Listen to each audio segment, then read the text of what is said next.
Magandang araw sa lahat. So ngayon ituturo ko sa inyo kung paano ko i-convert yung gulong ko ng Sniper 150. So nag-big tire tayo. So ipapakita ko sa inyo kung paano ko ginawa.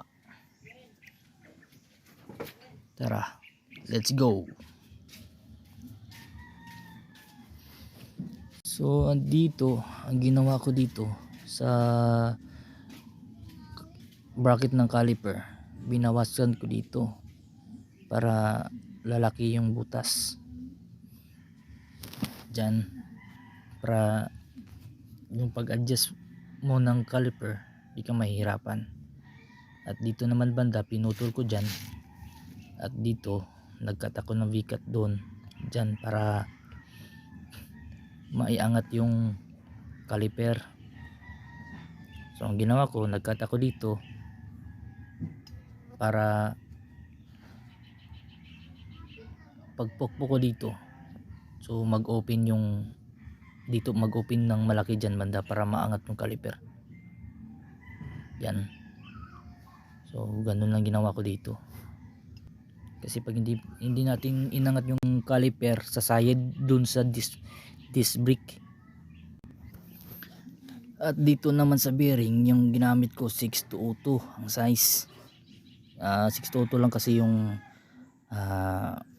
kasya dun sa mags. At ito naman yung panglagay ko doon sa spacer para liliit yung butas ng 6202 para maging kasya yung axle ng stock ng Raider FI, kasi stock lang din yung gagamitin natin dito, ganyan. So tingnan natin mamaya kung paano gawin. At ito naman yung spacer ng bearing.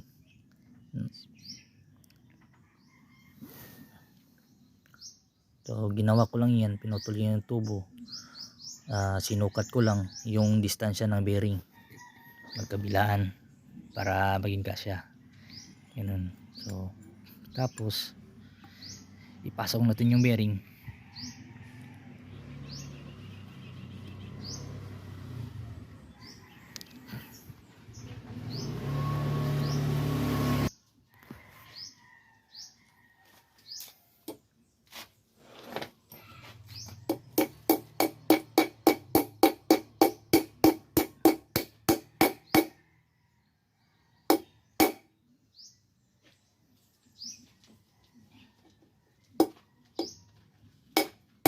So pagkatapos natin ilagay yung bearing, saka na natin to ipasok to para maging maliit yung butas ng bearing. Basta yan yung conversion natin para maging kasya ang axle ng stock ng Raider FI. Yan. So ganyan yung mukha pagkatapos. So siguraduhin mo lang na pantay yung sa dulo ng bearing at saka yung ginawa natin yung ginawa nating maliit na tubo, na para paglagay natin ng spacer hindi siya hindi ka mahirapan. Ganyan, dapat magkabilaan, pantay lang.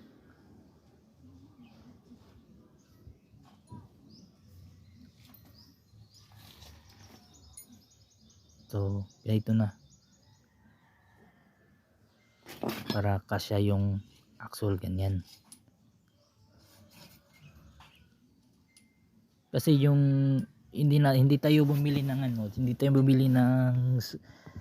conversion kit, so tayo lang yung gumawa. So para iwas na gastos, gumawa lang tayo ng sarili nating paraan.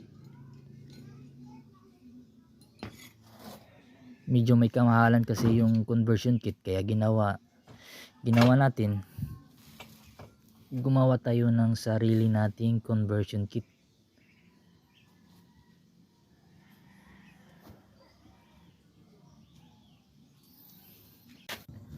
Dito naman pag lagay natin dun sa gulong, yung gamitin natin yung spacer, yung stock pa rin para hindi mawala yung alignment ng kadena. stock pa rin gagamitin natin.